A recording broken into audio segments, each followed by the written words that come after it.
Representative, I wonder if you can answer the question that this anonymous Republican posed. Why can the head of the Department of Defense engage in this conduct, but a rank and file officer can't? It's called the double standard, Simone. And that's why. That's what's going on here.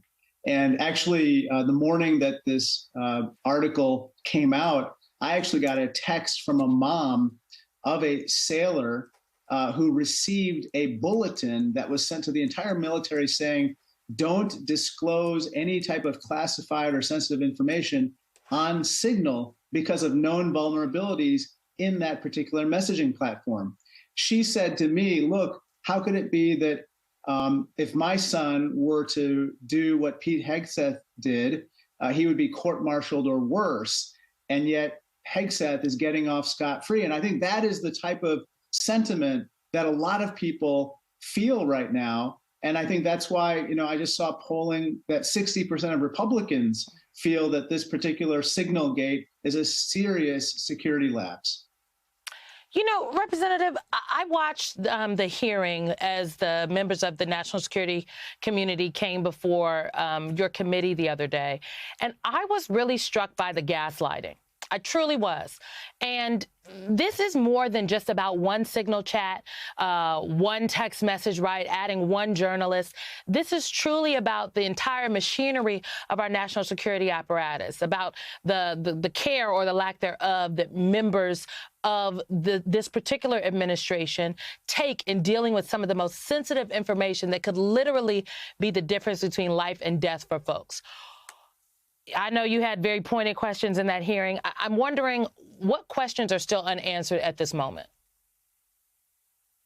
Well, look, I think that you're absolutely right. The fact that they would deny that this was classified information that Pete Hegseth shared on this group chat when the Trump administration's very own executive order, it's called 13526, says that any information about weapon systems, military plans or operations is by default classified information, is all you need to know about the gaslighting that they were engaged in. But I think that right now we're in a dangerous moment because we don't know how many other Signal chats are going on about other sensitive topics. We don't know whether our adversaries have gotten that information and taken advantage of it against us, and what is the damage done? So that's why I'm glad. I was heartened to see that Senator Roger Wicker called for a full investigation. And I think that we need to know kind of the full extent of the use of these different messaging apps, including Signal, but for that matter, WhatsApp or any other messaging platform. And then finally, I would just say that in the meantime, Hegseth must resign. He must go. He must either be terminated or he has to resign immediately, because he's quite frankly endangering our national security.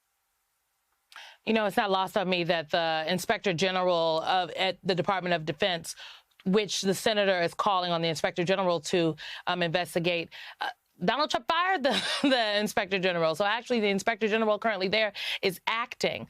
Right. At least one Republican, anonymous Republican, wants Hegseth to resign.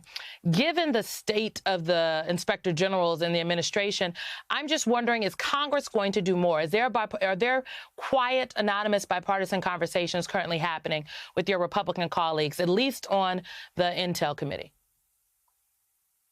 I haven't yet heard them say this, but I am hearing a lot of chatter from my Republican colleagues that, this is, as Don Bacon openly said, my Republican colleague from Nebraska said, this is unconscionable. And it's not the time to blame the reporter who merely is conveying the fact of this security lapse, but to really fix what needs to be fixed. And that is to avoid the security lapse in the first place. Simone, you know this better than anyone else, having been in the White House. When you have these types of conversations, you do it in secure spaces, or you do it through secure communications, whether it's video or audio. You don't do it on a messaging app such as Signal.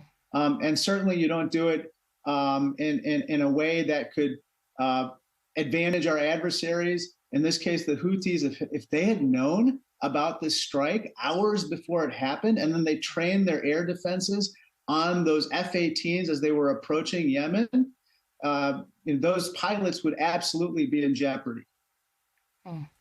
Congressman Raja Krishnamurthy, thank you very much for your time tonight and your insight. Appreciate it.